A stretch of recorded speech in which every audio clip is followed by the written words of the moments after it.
రేణు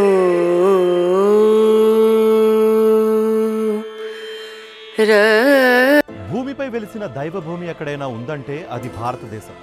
సూర్యుడు తన స్వర్ణ కిరణాలతో గంగానదిని ఆలింగనం చేసే దేశం ఇది.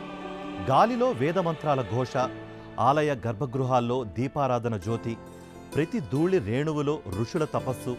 ఇండియా అక్షరాల భక్తి శిఖరం. భూమిపై పరమాత్మ స్వరూపమే భారతం. అందుకే ఈ పవిత్ర భూమి ఇప్పుడు ప్రపంచ ఆధ్యాత్మిక పర్యాటకానికి మార్గదర్శిగా మారింది. భారత్లో అడుగుపెడితే జీవితం మారిపోతుందనే విశ్వాసం ప్రపంచ దేశాల్లో విస్తరించింది. కాశీ, రిషికేశ్, ధర్మశాల, బద్రీనాథ్, రామేశ్వరం ఇవన్నీ ముక్తి ద్వారాలుగా మారిపోయాయి. భగవంతుని అన్వేషణలోని యాత్రికులు, తమ మనస్సుకు ప్రశాంతతను కోరుకునే పర్యాటకులు ఈ మట్టిలో తలంచుతూనే తమ జీవిత ప్రమాణాన్ని కొత్తగా ప్రారంభిస్తున్నారు. అటు ప్రపంచాన్ని ఆకర్షించిన ఆధ్యాత్మిక మహోత్సవం మహాకుంభమేళ కారణంగా భారత ఆధ్యాత్మిక పర్యాటక రంగం మరింత దూసుకువెడుతోంది. పరమాత్మ సిద్ధాంతాలకు కేంద్ర బిందువైన భారత్లో ప్రపంచంలోనే అతిపెద్ద మానవ సమాగమం జరిగేది మహాకుంభమేళాలోనే. 144 సంవత్సరాల చక్రంలో ఓ ప్రత్యేక క్షణం ఇది. భగీరథ తపస్సుకు ప్రసాదంగా భూమిపై దిగి వచ్చిన గంగామాత ఆ పవిత్ర జలాల్లో స్నానం చేయాలని కోట్లాది మంది యాత్రికులు ఎగబడతారు. ఈ 2025 మహాకుంభమేళా భారత్ను ఆధ్యాత్మిక పర్యాటక రాజధానిగా మలిచింది.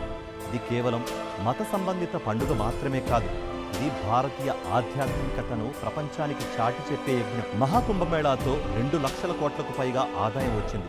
పెట్టుబడి మాత్రం 7,500 కోట్లు మాత్రమే. 1 కోటి మందికి పైగా విదేశీయులు, పలు దేశాల నుంచి సన్యాసులు, యోగా గురువులు మహాకుంభమేళాకు వచ్చి స్నానం ఆచరించారు.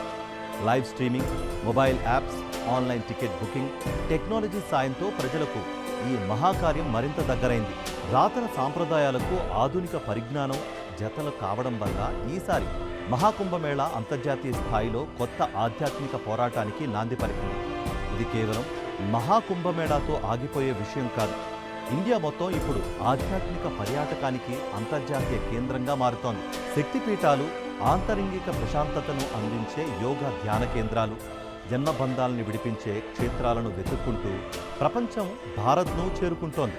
2022-23 సంవత్సరంలో ఆధ్యాత్మిక పర్యాటక రంగంలో భారత్ 97% వృద్ధిని సాధించడం అద్భుతమనే చెప్పాలి. అయోధ్య 585%, ఉజ్జయిని 359%, బద్రీనాథ్ 343% పర్యాటక వృద్ధిని సాధించింది.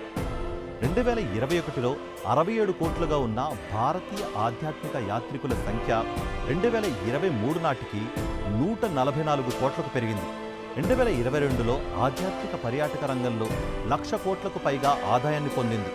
ఈ ఒక్క రంగం నుంచే 2030 నాటికి 10 కోట్ల మందికి ఉపాధి అవకాశాలు దక్కనున్నాయి.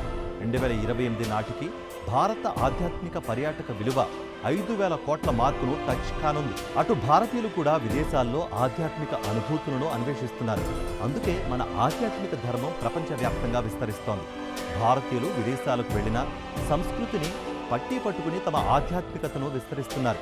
మొత్తంగా చూస్తే ఇండియా కేవలం పర్యాటక కేంద్రం కాదు, ప్రపంచానికి ఆధ్యాత్మిక వేదిక. మహాకుంభ లాంటి ఉత్సవాలు, ధ్యాన కేంద్రాలు, ఆలయ క్షేత్రాలు, యోగ సాధనాల సముదాయం ఇండియా. భక్తి, తపస్సు, యోగం, మోక్షం ఇవన్నీ కలిపే గమ్యం భారతం. ఒక్క మాటలో చెప్పాలంటే భారత్లో పర్యటన ఆధ్యాత్మిక యాత్ర కాదు, ఓ జీవన మార్గం. రేణు